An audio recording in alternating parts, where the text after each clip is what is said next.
नमस्कार दोस्तों, स्वागत है आपका फील्ड एस्पिरेंट के यूट्यूब चैनल पे। आज से हम जनरल अवेयरनेस यानी सामान्य अध्ययन की पढ़ाई शुरू कर रहे हैं और सामान्य अध्ययन में भी काफ़ी चीज़ें हैं। तो हम सबसे पहले इतिहास की शुरुआत करते हैं। इतिहास क्या है?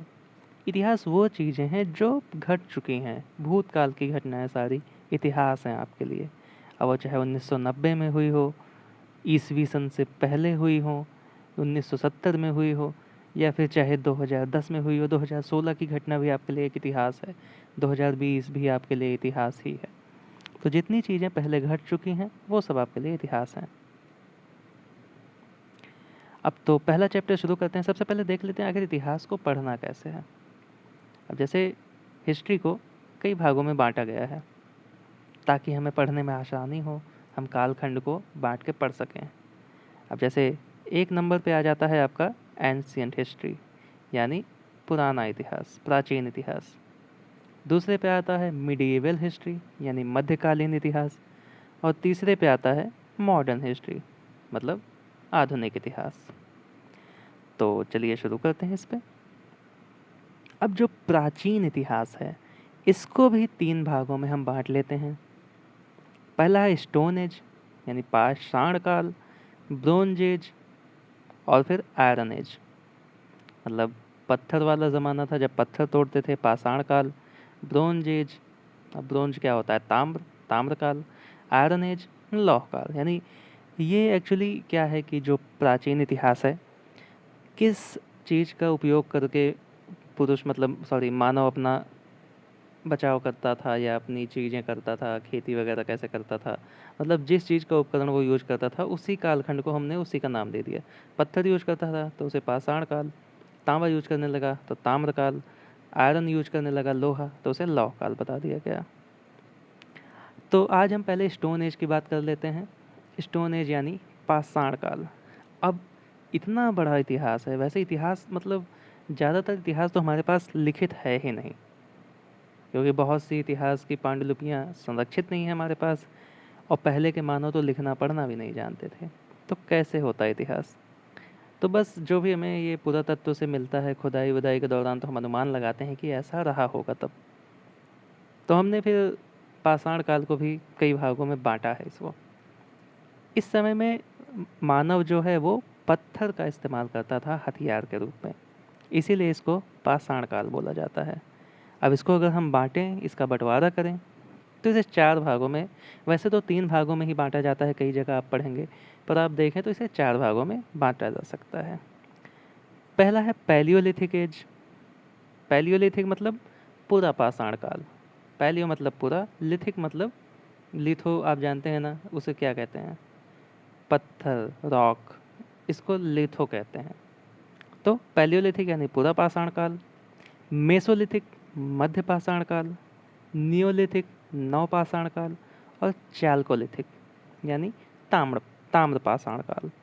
तो इन चारों एज के बारे में हम इसके मुख्य जो बिंदु हैं उसका अध्ययन करते हैं। पेलियोलिथिक पीरियड यानी पूरा पाषाण काल, इसका जो समय अनुमानित है वो है 2 मिलियन बीसी से 10,000 बीसी। अब एडी और बीसी समझ लीजिए। अभी 2021 चल रहा है, इसे हम 2021 एडी भी कह सकते हैं, ठीक है। अब बीसी मतलब होता है before Christ, before common era. BCE भी कई जगह कहा जाता है। तो बीसी मतलब है बिफोर क्राइस्ट, यानी क्राइस्ट के बर्थ को हम ज़ीरो मानते हैं। यानी अगर ज़ीरो ईयर पूछा जाए, जैसे अभी 2021वां साल चल रहा है, तो ज़ीरोवां साल जो था उसके भी 2 मिलियन वर्ष पहले, मिलियन यानी 10 लाख, 2 मिलियन यानी 20 लाख साल पहले से 10,000 साल पहले, वो भी ईसवी सन से पहले, उसको हम पूरा पाषाण काल मानते हैं। अब इसमें क्या क्या चीज़ें हुई थी? आग की खोज हुई, लाइमस्टोन यानी चूना पत्थर से हथियार बनाए जाते थे, ऑस्ट्रिच के भी अंडे मिले हैं, शुतुरमुर्ग के अंडे मिले हैं मतलब। और हाँ, इस पूरा पाषाण काल की जो महत्वपूर्ण जगहें हैं वो हैं जैसे कि भीमबेटका जो कि मध्य प्रदेश में आती है, हुंसगी कुरनूल केव्स, नर्मदा घाटी हाथनोरा एमपी में आती है, कालागी बेसिन। तो ये सब पूरा पाषाण काल की जगहें हैं। मेसोलिथिक पीरियड यानी मध्य पाषाण काल, इसका जो समय अनुमानित है वो है 10,000 ईस्वी पूर्व से लेके 8,000 ईसा पूर्व तक। यानी 0 साल के पहले, यानी अभी से अगर अनुमान लगाएं तो 8000 BC अभी से 10,021 साल पहले हुई थी। तो यानी BC मतलब होता है बिफोर क्राइस्ट। तो मेजर क्लाइमेटिक चेंज हैपेंड, मतलब क्या हुआ कि काफ़ी वातावरण में बहुत बड़े बड़े बदलाव देखे गए। Domestication of animals I cattle rearing started. देखिए मैं हिंदी इंग्लिश दोनों में रिपीट करना चाहूँगा ताकि इंग्लिश वालों को भी थोड़ा बहुत चीज़ें समझ में आए। डोमेस्टिकेशन ऑफ एनिमल्स मतलब जानवरों को घरेलू बनाने जाने लगा, लोग बकरियां पालने लगे। कैटल रियरिंग, जानवर मतलब गाय भैंस ये इन सबको पालने लगे, इनका दूध वूध यूज करने लगे, निकालने लगे। तो एक तरह से जानवर पशुपालन यहाँ पे देखा जा सकता है। Microliths found at Brahmagiri, Mysuru, Narmada, Vindhya, Gujarat. अब माइक्रोलिथ क्या होते हैं? लिथ मैंने बताया, लिथ यानी रॉक होती है, माइक्रो मतलब छोटी। तो छोटी छोटी कई चट्टानें, कई चीज़ें मिली हैं हमें ब्रह्मगिरी, मैसूर में, नर्मदा में, विंध्य में, गुजरात में। तो ये मध्यकाल, मध्य पाषाण काल की चीज़ें हैं। अब आता है नियोलिथिक पीरियड यानी नवपाषाण काल, जिसका समय अनुमानित है 8000 BC से 4000 BC तक। इसमें क्या हुआ कि एग्रीकल्चर स्टार्टेड, मतलब खेती का काम शुरू हो गया, किसानी करने लगे लोग, मतलब समय के हिसाब से फसलें बोने लगे, काटने लगे, लोगों को समझ विकसित होने लगी ना धीरे धीरे। व्हील डिस्कवर्ड, लोगों ने पहिए का मतलब आविष्कार इसी साल में किया था। अगर आपको कई जगह क्वेश्चन दिखा जा सकता है ना कि कई जगह प्रश्न आता है कि पहिए का आविष्कार किस काल में हुआ था, पुरा काल, पुरा पाषाण काल, मध्य पाषाण काल या फिर नवपाषाण काल। तो आप नवपाषाण काल को चुन लेंगे। तो ये पॉइंट्स हैं, इसे याद रखिए, आपसे समय भी पूछा जा सकता है।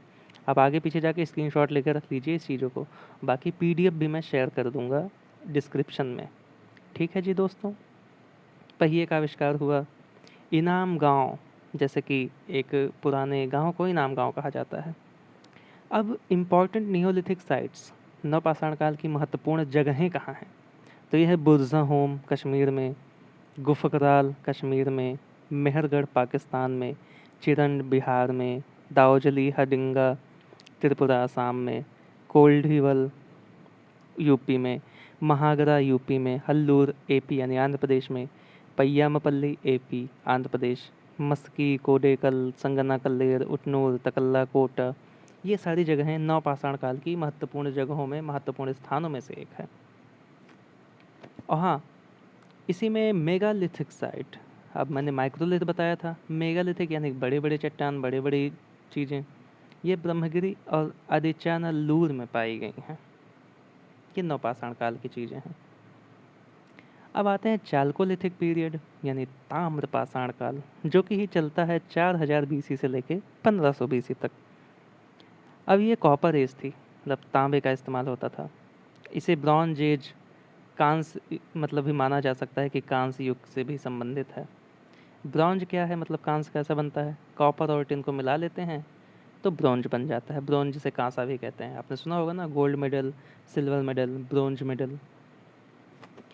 इंडस वैली सिविलाइजेशन, जो कि आगे एक लेक्चर में मैं आपको डिटेल में पढ़ाऊँगा, जिसका समय काल अनुमानित है कि 2700 BC से 1900 BC के बीच में था, तो वो इसी चाल्कोलिथिक पीरियड में ही घटित होती है। और हाँ, ब्रह्मगिरी, नावदा टोली, महिषादल, चिरंड, इन जगह की संस्कृतियाँ भी विकसित हुई थी इसी काल के दौरान। ये सब इंपॉर्टेंट पॉइंट्स हैं, सीधा सीधा कोई डिटेल में यहाँ पे नहीं है चीज़ें। डिटेल में आपको आगे अच्छे से सारी चीज़ें पढ़ने को मिलेंगी। ये बस आपका इंट्रोडक्टरी चैप्टर की तरह समझिए, एक तरह की शुरुआत है, आपको पता रहे कि हाँ हाँ, ये चैप्टर में आपको शुरू से अंत तक की चीज़ें पता चल जाएंगी। आयरन एज, लौह युग, इसका अनुमानित साल है BC 1500 से लेके 200 BC, मतलब हम 0 सन के करीब आ रहे हैं। उसके बाद 0 से इधर की चीज़ें शुरू होंगी, AD की चीज़ें। इसे वैदिक पीरियड यानी वैदिक युग भी कहा जाता है। और ऐसा अनुमान है कि आर्यंस इसी समय में आए थे, 1000 साल। ठीक है। और हाँ, जो हिंदुज़म की किताबें मानी जाती हैं जैसे कि वेद, वो शायद लिखी गई हों इसी टाइम पे। जैन और बुद्ध धर्म का यहाँ पे विकास होता है इसी समय में। कई सारे महाजनपद बनते हैं, जैसे कि सिंधु घाटी की सभ्यता तो हो ही चुकी थी पहले, अब महाजनपद बनना शुरू हो गए थे और रिवर गंगा के किनारे पे ही बने थे। जैसे कि मगध एम्पायर बना था, जिसको बिम्बिसार हरण्यक कुल के थे। शिशुनाग डिनेस्टी, सॉरी यहाँ पे मिस्टेक है, तो शिशुनाग डिनेस्टी थी। कलाशोका में नंद एम्पायर बना हुआ था, जिसका राजा महापद्मनंद था।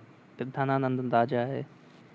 पर्शियन ग्रीक एलेक्जेंडर भी इसी काल में था। सिकंदर जिसे आप सुनते हैं ना, सिकंदर ने दुनिया जीती थी, वो सिकंदर इसी काल में हुआ था। तो दोस्तों आज के लिए इतना ही। बाकी डिटेल में अगले चैप्टर शुरू होंगे। ये एक इंट्रोडक्टरी था और मुझे भी थोड़ा सीखना था कि ये कैसे देते हैं प्रेजेंटेशन वगैरह लाइव। तो आज के लिए इतना ही दोस्तों, मिलते हैं आपसे डिटेल चैप्टर्स के साथ। धन्यवाद।